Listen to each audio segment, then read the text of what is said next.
Baik, bismillahirrahmanirrahim. Assalamualaikum warahmatullahi wabarakatuh.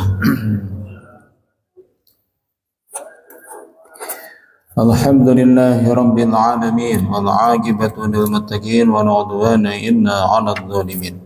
Asyhadu an la ilaha illallah al-malikul haqqul mubin wa asyhadu anna Muhammadar Rasulullah shadiqul wa'dil amin. Allahumma shalli wa sallim ala hadzal nabiyil karim wa ala alihi wa ashabihi ajma'in wa man tabi'ahum bi ihsanin ila yaumiddin.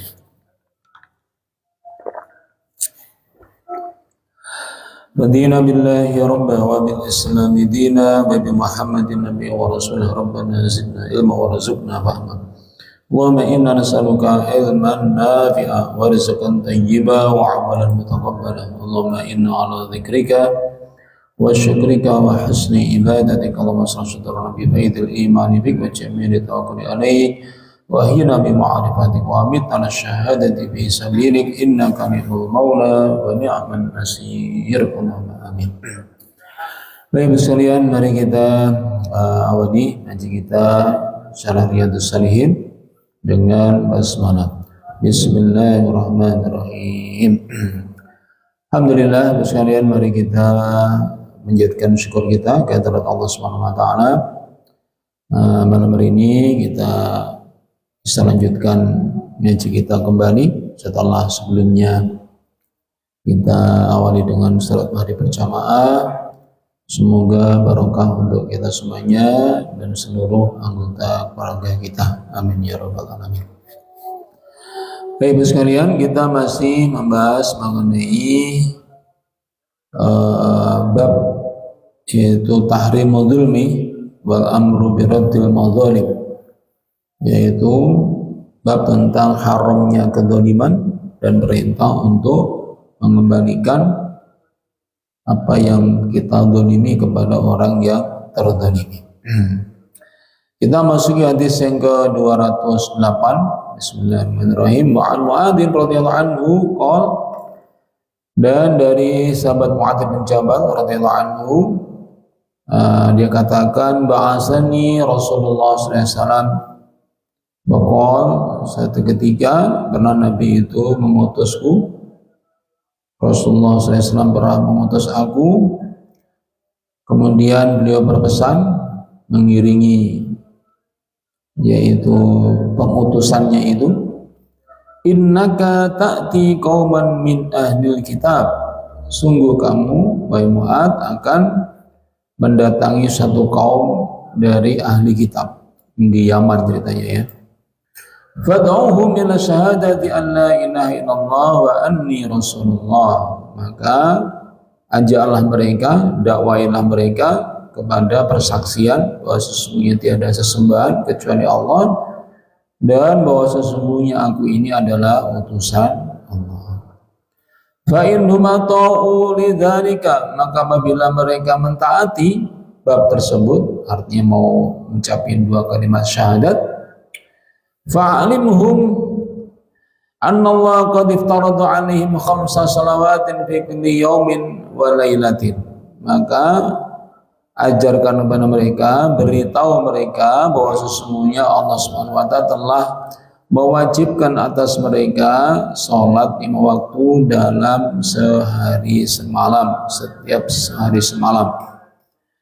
Fa in hum ata'u lidzalika fa'alimhum anna Allah qad iftarada 'alaihim shadaqatan tu'khadhu min aghniyaihim faturaddu 'ala fuqaraihim. Maka kalau mereka mau mentaati, sudah mau menjalankan sholat 5 waktu, maka beritahu kepada mereka, ajarkan kepada mereka bahwa sesungguhnya Allah Subhanahu wa taala mewajibkan atas mereka sedekah, maksudnya zakat, yang diambil dari orang kaya di antara mereka untuk diberikan kepada orang-orang fakir mereka. Wa in hum ata'uka lidzalika, dan jika mereka mentaati hal tersebut, fa iyyaka wa qaraimal amwalihim, maka hati-hati kamu dengan harta mereka yang bagus, harta terbaik mereka. Wattaqi da'watal madlum, dan takutlah kamu kepada doanya orang yang terzalimi, yang teraniaya. Fa innahu laisa bainaha wa bainallahi hijabun, karena sesungguhnya tidak ada antara orang yang terzalimi itu dengan Allah itu tidak ada hijab, tidak ada batas atau penghalangnya. Hadis muttafaq alaih. Ini ada dalam Al-Bukhari dan juga dalam Sahih Muslim. Baik. Bagaimana penjelasan hadis ini Bapak sekalian? Qala al-mu'allif rahimahullah ta'ala fi ma naqalahu min hadis Mu'adz bin Jabal radhiyallahu anhu. Qala ba'asani Rasulullah sallallahu alaihi wasallam ila Yamani, yaitu beliau diutus ke Yaman.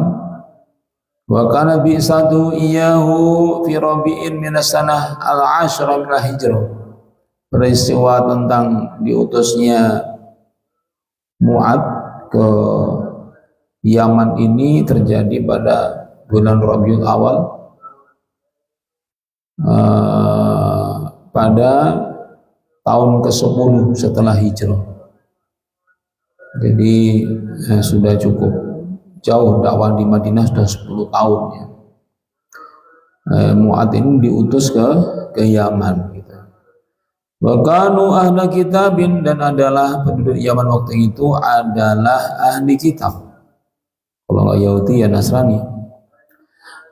Wa qala, maka kemudian beliau sallallahu alaihi wasallam berpesan, innaka ta'ti qauman min ahli kitab, sungguh kamu wahai Mu'adz akan mendatangi satu kaum dari ahli kitab. Akhbiruhu bihalihim likai yakuna musta'idan. Akhbarahu bihalihim likai yakuna musta'idan lahu. Maka Nabi berikan informasi pendahuluan tentang keadaan yaitu penduduk Yaman itu, supaya Mu'adz ini bersiap untuk menghadapi yaitu masyarakat atau penduduk Yaman, supaya tidak blank, maksudnya supaya ada gambaran dari semula, oh ternyata yang Rasulullah menyuruh saya untuk mendakwai penduduk Yaman yang ahli kitab. Jadi Yaman itu sampai dengan tahun ke-10 Hijriah itu masih mayoritasnya Kristen, ahli kitab. 10 tahun setelah Nabi berdakwah itu masih mayoritasnya adalah beragama ahli kitab. Li'anna alladhi yujadilu al-kitab labudda an yakuna indahu min al-hujjah akthar wa aqwa mimma indahu lil musyrik. Menurut perhitungannya Syekh Utsaimin, perbandingan antara seorang dai, seorang mubalik yang menghadapi ahli kitab dengan menghadapi orang musyrik itu lebih berat menghadapi ahli kitab dalam membangun hujahnya. Harus lebih banyak hujah, lebih kuat dibandingkan kalau menghadapi orang-orang musyrik. Karena apa? Lihat orang musyrik jahil, karena orang musyrik pada hakikatnya dia bodoh, tidak mengerti. Walladzi utiyal kitabu indahu ilmun, sedangkan orang yang diberi kitab itu mereka punya ilmu. Mereka punya ilmu. Wa idun alamau bihalihim liyangzilahu manzilatahum. Demikian juga Nabi Muhammad SAW itu memberkali kepada sahabat Mu'adz itu tentang keadaan mereka. Bukan cuma agama, tapi keadaan, kondisi mereka. Misalnya yang kaya, yang miskin, yang pejabatnya yang mana, penguasa yang mana, rakyat biasa yang mana, yang ulamanya yang mana, yang pendetanya yang mana. Itu supaya Mu'adz ini bisa menempatkan orang yang dihadap itu sesuai dengan makomnya, sesuai kedudukannya. Gitu. Sehingga dia bisa berdebat dengan cara yang ahsan, yang lebih bagus daripada yang mereka mampu untuk berdebat gitu. Jadi dengan menguasai, memahami situasi, istilahnya ma'rifah medan ya, mengenal medan dakwah itu, maka dia harapannya akan bisa bisa untuk mendebat mereka itu bukan setara, tapi supaya ahsan billati ya sudah lebih bagus lagi, supaya nanti bisa tanda kutip mematangkan hujah-hujahnya, argumen-argumennya dengan cara yang sangat meyakinkan gitu. Sebuah wajahu alaihi salatu wassalam ila awali ma yad'uhum ilaih. Kemudian Nabi berikan arahan kepada Mu'adz bin Jabal tentang apa yang pertama kali dakwakan kepada mereka. Jadi prioritas kan dakwah banyak. Tema-tema dakwah kan banyak sekali. Nah, dari tema dakwah itu mana yang paling didudukan, diprioritaskan? Apa itu? Pertama itu at-tauhid war risalah, yaitu ketauhidan, membahas tentang keesaan Allah Subhanahu wa taala, dan risalah yaitu tentang pengutusannya, yaitu diutusnya Nabi Muhammad SAW sebagai utusan Allah Subhanahu wa taala.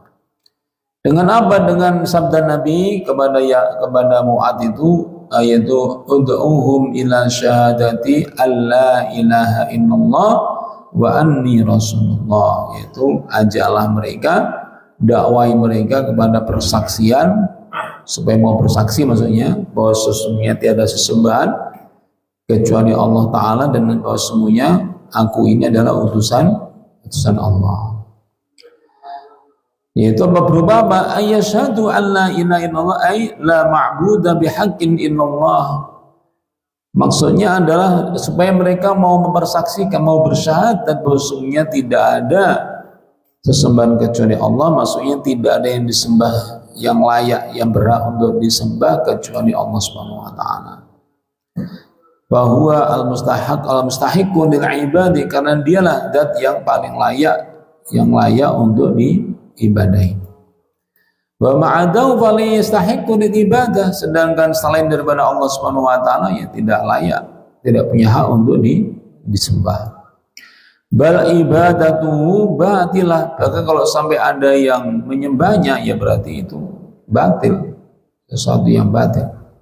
Sebagaimana firman Allah Subhanahu wa taala, dzalika bi annallaha huwal haqq, yang demikian itu bahwa sesungguhnya disebabkan karena bahwa sesungguhnya Allah dialah al-haq, yang sebenar-benarnya Allah Tuhan. Wa anna ma yad'una min duni al-batil, sedangkan apapun yang mereka sembah selain daripada Allah itu adalah batil. Wa anna Allahu wal aliyyu al-kabir, dan sesungguhnya Allah itu Maha tinggi lagi Maha besar. Surah Luqman ayat yang ke-30. Nah, gitu. Jadi itu misi pertamanya, yaitu mengajak kepada ketauhidan. Ya kalau bahasa gampangnya kita itu ya, kalau berdakwah kepada ahli kitab itu yang pertama nggak ngomongin kewajiban agama, nggak ngomongin syariat maksudnya. Yang dia ngomongin akidah dulu, meluruskan akidah atau keyakinannya. Karena apa sih maknanya menjalankan syariat kalau akidahnya belum dibenarkan gitu. Nanti akhirnya ya mungkin hanya bertahan 1-2 hari, seminggu, sebulan, habis itu ya lenyap entah kemana itu ibadahnya, kalau nggak dikuatkan pondasinya yaitu akidahnya itu sendiri. Ini ngomong-ngomong Mbak Anu nggak ada ya Mbak? Silakan, nggak ada kopinya, keluar ya. Selanjutnya wa anni rasulullah, bahwa sesungguhnya aku yang adalah utusan Allah, yakni mursalahu alladzi arsalahu ila insi wal jinni, yaitu bahwa Rasulullah itu adalah diutus oleh zat yang mengutusnya kepada manusia dan jin. Wa khatama bi ar-risalah, dan dia adalah penutup risalah yang dari langit dari Allah Subhanahu wa taala. Faman lam yu'min bi fa innahu min ahlin nar, maka siapa yang tidak mengimani hal yang demikian maka dia termasuk ahli neraka. Itu poin pertama yang didakwahkan kepada penduduk Yaman oleh Mu'adz bin Jabal. Itu amanatnya adalah syahadatain, yaitu syahadat tauhid dan syahadat rasul. Summa qala lahu, kemudian Rasulullah berkata lagi kepada Mu'adz, fa in ajabuka lidzalika, dan kalau mereka ini mau ijabah, mau menjawab, artinya menerima menerima dakwahnya Mu'adz yang pertama, tahap pertama yaitu tauhid dan risalah tadi, maka yakni syahidu an la ilaha illallah wa anna muhammadan rasulullah fa'alimhum anna Allah iftarada 'alaihim khamsa salawatin fi kulli yaumin wa lailah. Maka beritahu kepada mereka, nah itu tahap keduanya, setelah akidahnya lurus, setelah meyakini bahwa Muhammad adalah utusannya Allah Subhanahu wa taala sekaligus penutup para nabi dan lagi sesudahnya, dan yang menyempurnakan, menggenapi, meneruskan penyimpangan dari sebelum-sebelumnya, itu sudah diyakini betul. Nah, baru ajari mereka itu untuk supaya mereka tahu bahwa di atas fondasi keyakinan itu mereka punya kewajiban, yaitu sholat setiap hari 5 waktu sehari semalam. Jadi ini adalah sekaligus Rasulullah mengajarkan metode dakwah, ya. Metode dakwah dalam arti tahapan. Makanya kalau sebenarnya namanya anak-anak itu ya yang utama itu sebenarnya keyakinan. Sejak kecil itu keyakinan, akidah, ya. Terus diajari syariatnya atau tata caranya. Jadi kalaupun kita ngajari sholat, ngajari wudhu, ngajari puasa, ngajari ngaji, itu sebenarnya adalah syariat. Yang lebih utama itu adalah akidahnya, keyakinannya itu dibangun dulu. Meskipun tidak mudah karena anak kecil mungkin bertanya apa yang nyambung, apa yang ngerti, ya itulah pandai-pandainya kita sebagai orang tua itu, ya, dengan meminta kepada Allah, berdoa karena Allah yang memegang hatinya semua manusia, ya, sambil meyakinkan masalah akidah itu, kemudian baru di atasnya dibangun syariat, menjalankan syariat agama gitu. Lima waktu itu babu ad-duhri wal ad-duhru wal asr wal maghrib wal isya wal fajr, ya, maghrib, isya, subuh, duhur, asar, ya, 5 waktu yang kita kenal. La yajibu syai'un min as-salawati al-yawmiyah illa hadhil khams. Tidak ada lagi yang diwajibkan dalam sehari semalam itu selain 5 waktu itu, nggak ada lagi. Ya, nanti Jumatan ya masuk juga maksudnya, ya. Sunnah wa rawatib laisat biwajibah. Jadi salat sunnah, salat rawatib itu nggak harus, nggak wajib. Jadi misalnya mencukupkan hanya 17 rakaat, subuh 2, duhur 4, asar 4, maghrib 3, isya 4, itu sudah cukup. Sebagai start awal, sebagai muslim yang baik itu 5 waktu tanpa ada tambahan qobliyah, tambahan ba'diyah, itu sudah memadai, sudah menjalankan kewajiban, ya, gitu. Nah, maka kemudian termasuk dalamnya wassalatu duha, witir, itu bukan wajiban. Meskipun nanti ada ulama yang menyatakan witir itu wajib, ada juga, ya. Wa amma salatul Aid wal kusuf fa inna ar-rajih wa al-qaul bi wujubihima. Dan sebenarnya juga ada pembahasan selain dari salat witir, itu salat gerhana, salat Id itu juga ada ulama yang mewajibkan, ya. Ya, ini adalah karena ada kondisi khususnya, karena ada sebab khususnya, ada kekhususannya. Seperti sholat kusuf ini kan karena ada sebab gerhana. Sholat Id ya karena habis puasa, atau misalnya pada waktu haji dan sebagainya. Nah, itu penjelasan tentang 5 waktu itu. Artinya jabasian, kalau misalnya kita sebut, waduh lah ini bagaimana kalau alumni umat lain yang biasanya ibadahnya seminggu sekali, tiba-tiba masuk Islam langsung 5 kali, tidak berat, kayak gitu, ya. Ya, kalau urusannya dalam konteks metode dakwah, ya menuju 5 itu ya tidak apa-apa, dinyicil dulu sudah sekarang yang bisa, karena sebelumnya itu seminggu sekali, ya udah sekarang minimal sekali sehari lah misalnya, Maghrib aja yang paling gampang, yang paling longgar apa maghrib? Ya udah maghrib dulu sampai dia terasa biasa, lanjut lagi sampai isya, terus sampai akhirnya bisa 5 waktu. Dengan harapan apa? Apa yang dipersepsikan sebelumnya, misalnya, waduh, kalau 5 kali kayaknya kok berat ya, misalnya gitu. Setelah dicoba sekali ternyata ringan, 2 kali, akhirnya nanti 5 waktu itu menjadi terbiasa. Jadi berat ringan itu tidak bisa dipakai untuk ukuran benar salahnya ajaran, tidak bisa. Karena berat ringan itu sifatnya perasaan dan sifatnya itu personal dan tidak definitif. Maksudnya apa?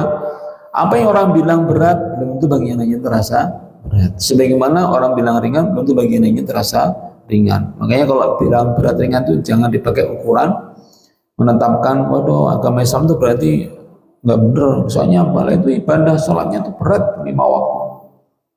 Berarti kita selama ini cuma seminggu sekali, itu pun juga nggak sampai wajib, kan jadi berat. Nah, terus karena berat dia, wah berarti agamanya nggak bener. Wah ini ya perlu diperbaiki pola pikirnya, ya. Karena berat ringan itu sekali lagi apa? Pertama dia adalah sifatnya sangat private, individual, personal, dan tidak ada definisinya. Namanya juga perasaan, ya.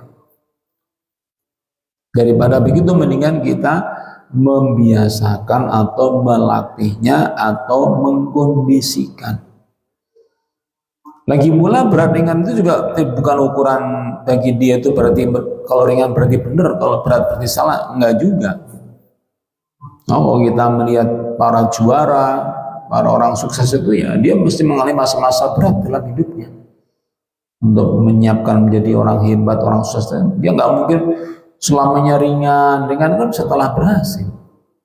Lihat misalnya yang di pemusatan pelatihan nasional, misalnya ikut kejuaraan ASEAN Games atau Olimpiade, mungkin latihannya bisa sampai setahun penuh, sehari 3-4 kali, padahal lombanya mungkin cuma hanya setengah jam aja.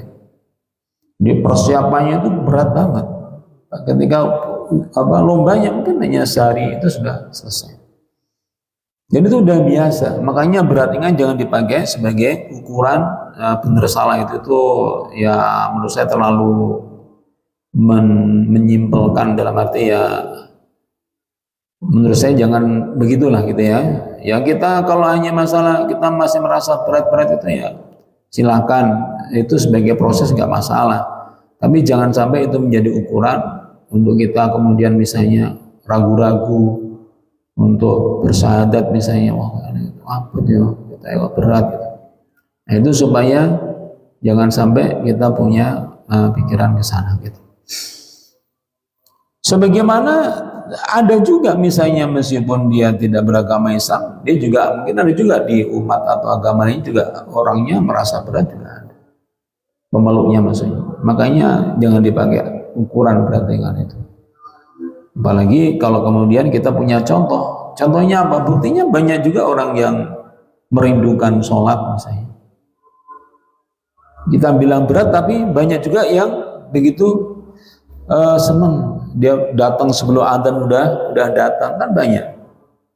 Artinya kalau itu dikatakan berat secara mutlak kan jadi aneh. Di mana letak beratnya gitu. Nah itu saya kira sangat penting ya untuk dipahami tentang bab ini. Nah, kemudian Rasulullah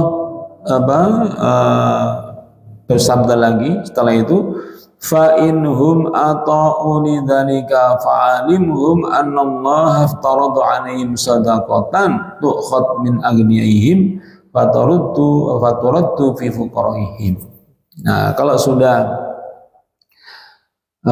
sholatnya tertata, maka masuk tahapan berikutnya, yaitu bahwa mereka beritahu mereka wahai Mu'adz bahwa ada kewajiban terhadap harta bagi yang agnia, bagi yang berkecukupan, itu mereka punya kewajiban untuk sebagian dari harta mereka itu diambil untuk didistribusikan, dibagikan kepada orang-orang fuqara di antara mereka, gitu ya. Wahdi zakah, maksudnya sodakoh di dalam hadis ini maksudnya adalah zakat. Sodakoh yang wajib itu namanya adalah zakat. Di dalam Al-Quran surat Taubah misalnya innamas shadaqat lil fuqara wal masakin dan seterusnya. Jadi sedekah di dalam ayat itu maksudnya adalah zakat, bukan sedekah secara umum gitu ya. Nah, kemudian jadi zakat itu berarti apa? Sedekah wajibah. Berarti sedekah yang wajib itulah yang namanya sedekah. Zakat itu sedekah yang wajib. Waalaikumsalam. Nah, kemudian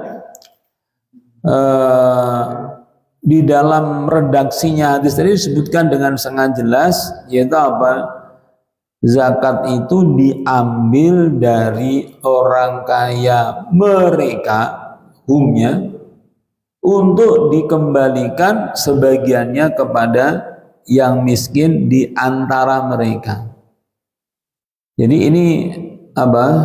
Kata-kata ini yang menjadi kuncinya, yaitu kuncinya maksudnya apa? Sama-sama humnya itu. Nanti di belakang kalau nanti nggak cukup waktunya ya, nanti akan muncul pembahasan bagaimana hukumnya orang yang kaya, orang yang berkecukupan itu bersedekahnya itu tidak di lingkungannya, tetapi di tempat yang jauh. Sementara di lingkungannya sendiri itu ada orang fakir yang membutuhkan, maka diharamkan. Bahkan ada ulama mengharamkan, nggak boleh itu.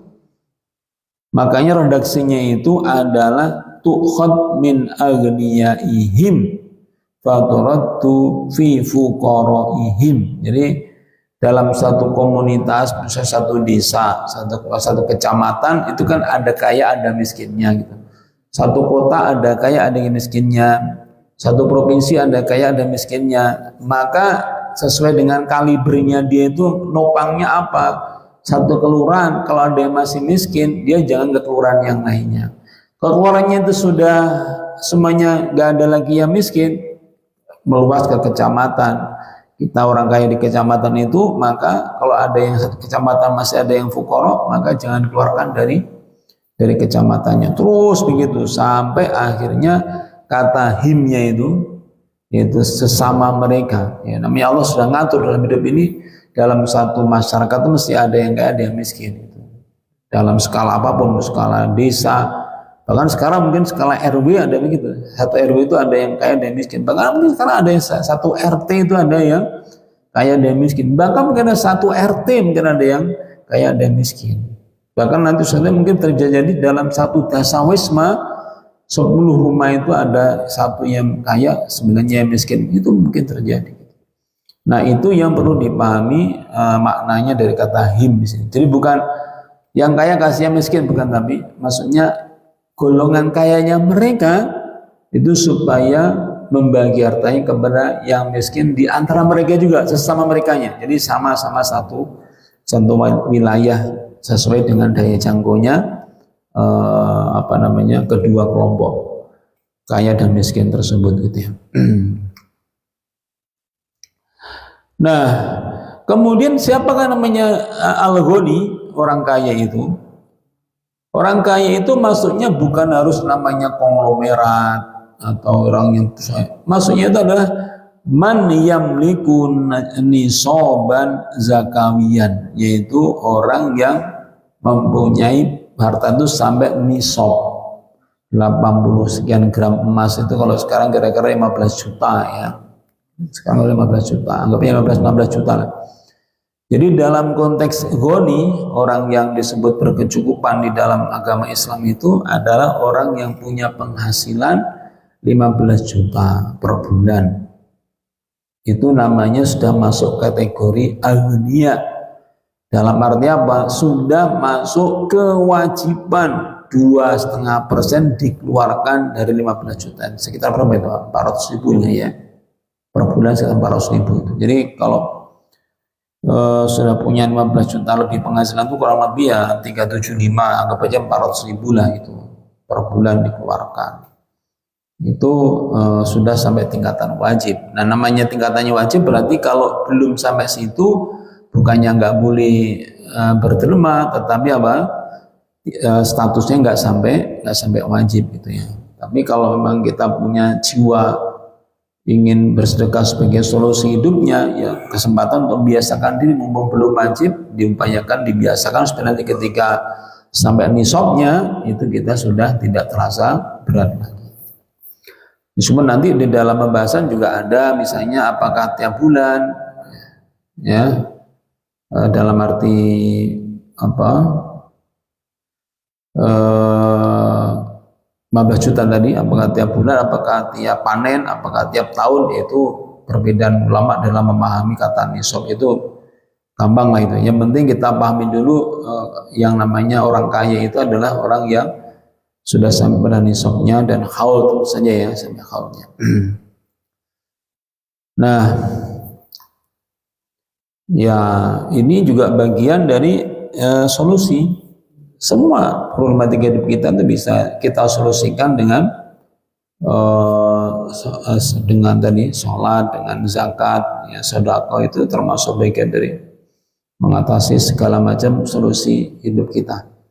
Ya, solusi ya, masalah jodoh, masalah pekerjaan, masalah bisnis, ya, masalah kesehatan, masalah keharmonisan keluarga, itu semuanya itu insya Allah akan bisa terbantu terselesaikan dengan yaitu menjalankan apa yang diperintahkan oleh Allah Subhanahu wa taala, di antaranya adalah zakat seperti itu. Baik. Jadi walaisal ghani huna alladhi yamliku al-mal al-katsir. Jadi maksudnya mereka itu tidak harus hartanya banyak. Itu bal man yamliku nisaban wa huwa al-ghani. Jadi siapa yang sampai punya harta sampai nisab, maka dia namanya sudah ghani, sudah kaya. Walam yakun indau illa nisabun wahidun fa innahu ghani.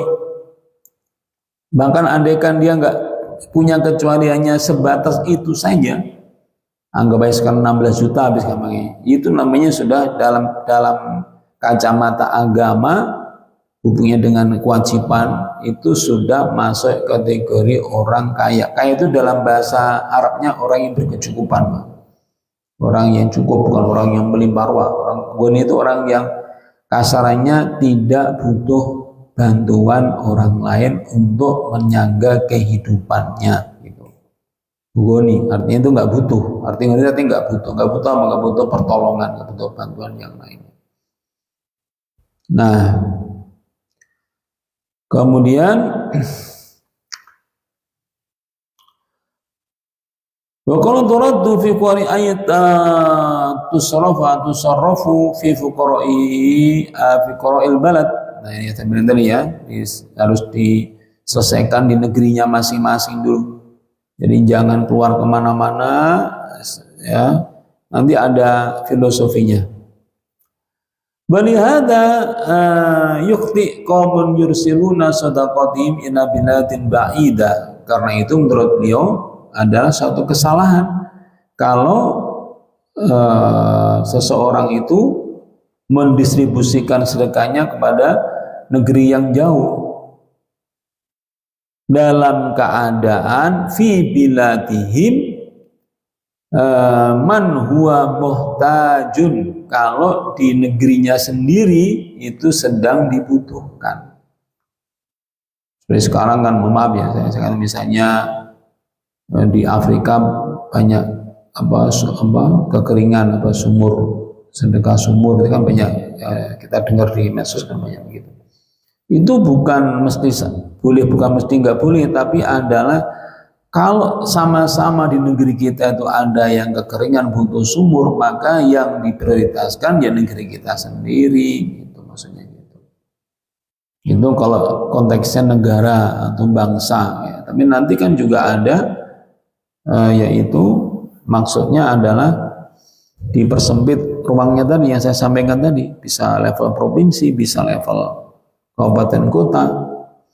Makanya kita sangat menghimbau kepada orang yang kaya itu supaya melebarkan wawasannya, bukan hanya tentang bagaimana bisnisnya, tapi juga peta tentang orang-orang miskin, orang fuqara di sekitarnya itu hendaknya kita punya. Jangan ngeblank, maksudnya kita tahu lah ya. Jadi ini yang perlu kita apa namanya, pastikan dalam arti supaya jangan sampai terjadi tadi itu distribusi gitu ya, artinya ada yang lebih darurat untuk dibantu ternyata malah lepas karena nggak tahu kalau di dekatnya bahkan ada yang membutuhkannya gitu. Bahkan beliau katakan fa inna dzalika haramun alaihim, dan karena itu haram ya, kita nggak boleh membantu orang yang terlalu jauh sementara yang dekat malah dibiarkan gitu. Nah kemudian li'anna Nabi sallallahu alaihi wasallam qala tu'khad min aghniyahim wa turaddu fi fuqaraihim, ya karena di sini menggunakan kata ganti itu mereka, yaitu orang kaya mereka diberikan kepada orang miskin mereka. Wa li'anna al-aqrabain aula bil ma'ruf, al-aqrabin aula bil ma'ruf, dan yang pertimbangan lainnya adalah yang dekat itu lebih utama untuk diberikan bantuan daripada yang jauh ya. Alasannya menarik, alasannya li'annal aqrabin ya'rifunal mal ladzi indaka, karena bukankah orang yang dekat dengan kita mereka mengenal siapa diri kita, kekayaan kita misalnya. Ya'rifuna annaka ghani, mereka tahu bahwa kita ini kaya. Fa idza lam yantafi'u bimalika fa innahu sayaqa'u fi qulubi min al-adawa wal baghdha. Maka kalau kemudian kita sebagai orang kaya yang dikenali oleh sekitar kita itu kemudian sekitar kita enggak mendapatkan manfaat dari kekayaan yang kita punya, maka bisa kita memunculkan atau menjadi sebab munculnya kebencian dan permusuhan. Dari tetangga dekat kita tuh bisa jadi musuh karena ini kaya tapi nggak pernah dirasakan kekayaannya oleh tetangga sekitarnya, tapi ternyata dia banyak sekali membantu kepada yang jauh-jauh gitu. Matakunu anta asbabi, jadi secara nggak kita sadari kita malah jadi sebab orang itu malah benci dan memusuhi kita. Rubama idza ra'au annaka takhruju istaqatan ila biladin ba'idah wa mutajuna rubama yata'dun 'alaika, seandainya mereka tahu bahwa mereka nggak pernah kebagian, nggak pernah kecipratan, kemudian ternyata diketahui bahwa untuk orang yang jauh, nah bisa jadi gara-gara itu dia itu malah kemudian memusuhi kita. Bahkan bisa jadi yufsiduna amalaka, bisa jadi malah merusak harta kita. Walihada kana min hikmah annahu madama fi ahli baladika man huwa bi hajatin alla tasrafu sadaqatuka ila ghairihi. Karena itu sekali lagi, jadi di antara hikmahnya kenapa ada kata-kata hum dari mereka itu, maksudnya justru untuk kepentingan kebaikan kita yang kaya itu, supaya bahkan bukan cuma jadinya dibenci atau dimusuhi atau dirusak, bahkan kita mungkin nanti yang akan dibela mungkin ya, kita malah ditopang, kita malah dibantu kalau ternyata memang kitalah yang dikenal, memang kita yang memiliki harta, dan kita pula yang mereka tahu sebagai tetangga itu begitu diperhatikan kita ini.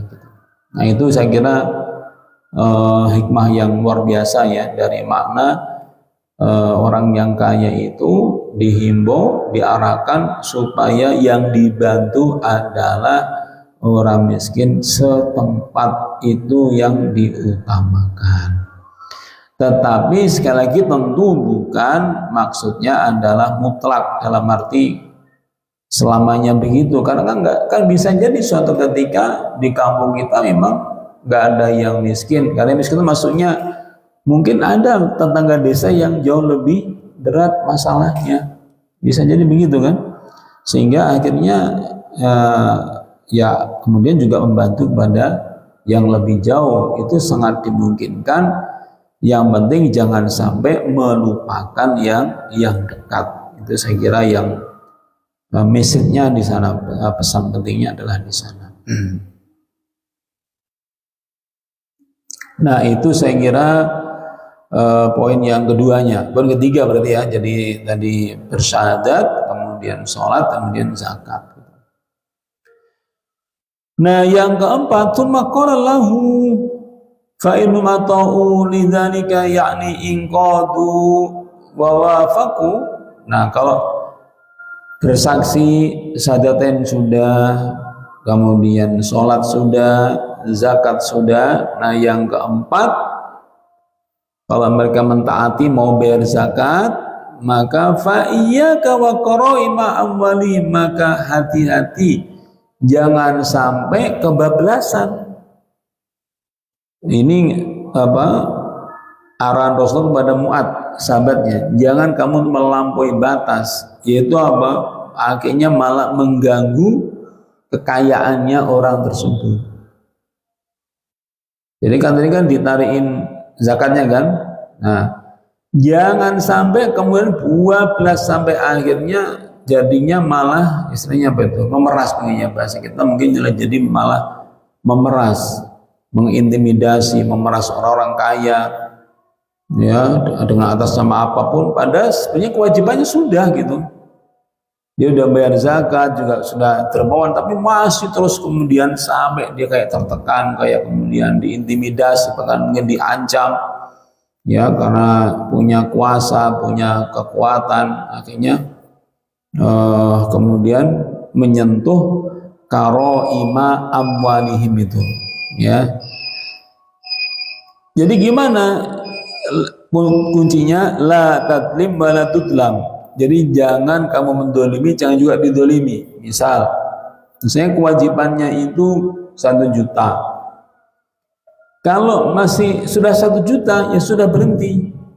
Yang bersangkutan mau menambah silakan.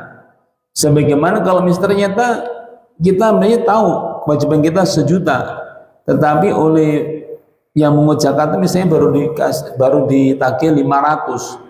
Kita ya jangan diam aja, kita kan masih kurang 500 ya. Kalau misalnya dia yang bertugas itu tidak datang, ya kita yang harus punya inisiatif untuk membayar kekurangan yang 500 itu gitu. Nah itu apa namanya, maksud la tadlim wa la tudlam, jangan sampai mendolimi. Nah nanti ujungnya apa? Ini ujungnya ittaqi wattaqi da'watal madlum. Takutlah kamu pada doanya orang yang terdolimi. Ini maksudnya siapa sebenarnya? Maksudnya ini adalah dua pihak tadi. Yang kaya itu bisa juga terdolimi. Yaitu apa? Diperas, ya, ditajet, misalnya dipatok melebihi daripada kewajiban. Kemudian si kaya itu dia tidak peduli dengan orang miskin. Jadi yang terdolim itu bisa dua-duanya nih, bisa orang kayanya dan juga bisa orang miskinnya. Orang miskinnya nggak terpedulikan, orang kayanya ditarik melebihi daripada kewajibannya. Ini sama-sama dolimnya. Mu'ad bin Jabal diingatkan jangan sampai mendolimi dua golongan ini, yaitu golongan kaya yang dibebani melampaui kewajiban, dan golongan miskin yang tidak menerima hak dia sebagai orang miskin dari orang kayanya. Ini bisa-bisa sama-sama terdoliminya. Kalau mereka nanti berdoa, nah ini kalau berdoa fa innahu laisa bainahu wa bainallahi hijabun, karena tidak ada jarak antara dia dengan Allah Subhanahu wa taala. Sehingga akhirnya apa? Akhirnya ya bisa jadi akhirnya kita yang terkena imbasnya, yaitu apa? Doa-doa mereka dikabulkan, mungkin kita usaha jadi bangkrut, mungkin akhirnya kita sebagai yang ngutip zakat melampaui itu juga mungkin akan terkena bala bencana yang tidak tahu apa yang akan terjadi gitu. Nah, itu saya kira Bapak sekalian,